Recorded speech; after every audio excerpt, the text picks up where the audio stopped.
Assalamualaikum warahmatullahi wabarakatuh. Um, Alhamdulillah sampai sekarang saya masih selamat dan masih diberi kesehatan oleh Allah Subhanahu wa taala. Di sini saya ingin menanggapi tentang pernyataan Ibu Putri tentang netizen. Saya nggak tahu ini ya, yang ditujukan oleh Mbak Putri netizen siapa ya, yang mengacaukan kefokusan. Ibu Putri mengatakan di awal media kalau suara dari netizen itu hanya sumbang suara. Ini Bu, saya di sini menghormati Ibu sebagai kuasa hukum ya. Ibu sendiri mengatakan, Ibu sendiri ini kecewa sama pihak kepolisian karena kedatangan Ibu waktu ketemu Kapolda Jabar dicegah, ditolak.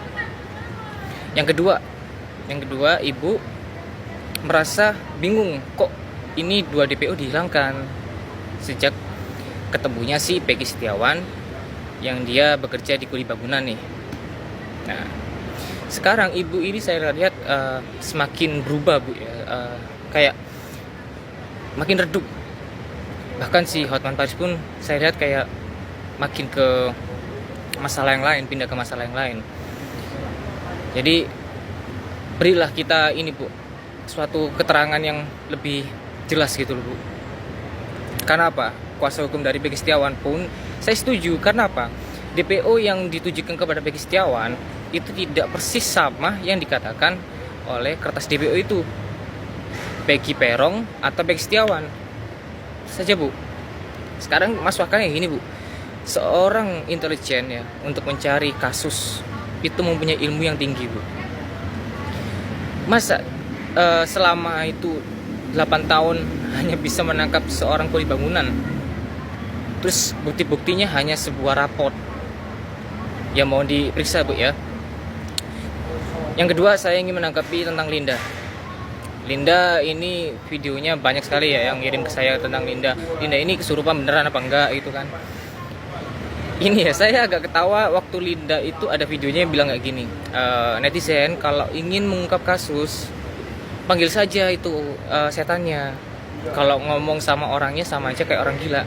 Ini netizen bukan yang menghina loh ya, dia sendiri akhirnya yang menghina. Berarti dia orang nggak waras dong. Justru netizen ini menanyakan ke dia atau Kang Deddy Mulyadi menanyakan ke dia karena kita masih waras, kita menganggap dia itu masih waras gitu loh. Kok bisa dia bilang begitu? Akhirnya apa? Menimbulkan banyak netizen menghina dia bahwa dia itu orang yang nggak waras karena memakai ilmu kesurupan itu kan. Ditambah lagi sama si pengacaranya Saka juga menggunakan ilmu kesurupan untuk mengungkap kasus, dan itu makin nggak karuan hasilnya itu ya. Lalu saya akan menanggapi video terbaru dari Saka ya yang masuk ke media kalau dia sudah diperlihatkan foto 3 DPO ya. 3 DPO itu Peggy alias Perong, kedua Andi, dan yang ketiga si Dani. Ini saya nggak tahu ya si Saka ini kayak ketakutan atau dia ini tahu atau nggak tahu, itu masih jadi pertanyaan gitu. Seharusnya kalau memang pernyataan Saka itu memang benar, dia diperlihatkan oleh polisi tentang foto 3 DPO itu, polisi seharusnya bisa nangkap tuh. Seharusnya itu aja. Karena gini loh, seorang penyidik itu belum tahu wajahnya itu, mereka itu bisa membuat sketsa gambar, bisa nangkep wajah gambarnya siapa. Nah ini sudah dapet wajahnya gitu ya, kok belum bisa ketangkep sampai 8 tahun ini, itu aja. Dan hasil penyidikan setiap tahun berubah. Dan Saka ini kayaknya harus perlu dilindungi. Dia itu kayaknya ketakutan atau gimana untuk tentang kasusnya ini. Ditambah lagi saya melihat ada seorang cewek video itu ya yang bikin kalau kasus ini tuh ada hubungannya dengan bandar narkoba yang diurus oleh bapaknya almarhum Eki. Pak Rusdiana itu ya. Jadi kalau misalnya ini sampai ada sangkut pautnya dengan bandar narkoba, ini bukan masalah kecil. Seharusnya ini sampai presiden harus turun tangan. Karena seorang bandar narkoba itu pasti uangnya banyak. Jadi saya mau di sini tuh pihak aparat atau pihak penegak hukum yang masih punya hati nurani, mohon Pak, kasihan Peggy Setiawan ini Pak. Dia ini hanya seorang kuli bangunan, dia menghidupi orang tuanya, dan dia ini banyak udah bukti dari tetangganya, dari orang-orang terdekatnya, bahkan dari Facebooknya dia itu rajin sholat Pak. Rajin sholat, rajin puasa, segala macam tentang keimanan kepada Allah. Jadi bukti konkretnya itu gimana Pak?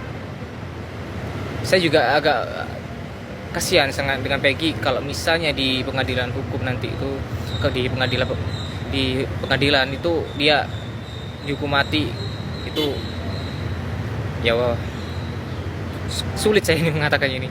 Kenapa? Kok bisa dihukum mati? Karena hukumnya berlapis-lapis Pak. Pertama, dari kasusnya Vina ini kan hukum berencana. Itu satu, hukum berencana, adanya ruda paksa, ya kan? Ada ruda paksa, itu benar-benar hukuman yang sangat mematikan Pak seharusnya Pak. Nah, sedangkan Peggy Setiawan ini ya yang tahu pakar wajah, saya akan lihatlah itu. Ya, saya berusaha untuk membuat video ini sesingkat-singkatnya, hanya untuk menanggapi Ibu Putri, lalu si Linda yang kesurupan, kemudian yang terakhir ini tentang Saka Tatal yang melihat 3 foto DPO yang ada di HP polisi. Jadi seharusnya ini sudah menjadi titik terang untuk berakhirnya kasus Vina ini. Jadi saya nggak bisa berbuat banyak Pak ya. Di sini ini sebenarnya tugasnya para aparat hukum. Tapi kalau misalnya tidak ada keadilan Pak, wajar aja netizen ini mengeluhkan tentang keadilan sila kelima Pak. Sekian itu aja yang saya sampaikan. Salam elit global.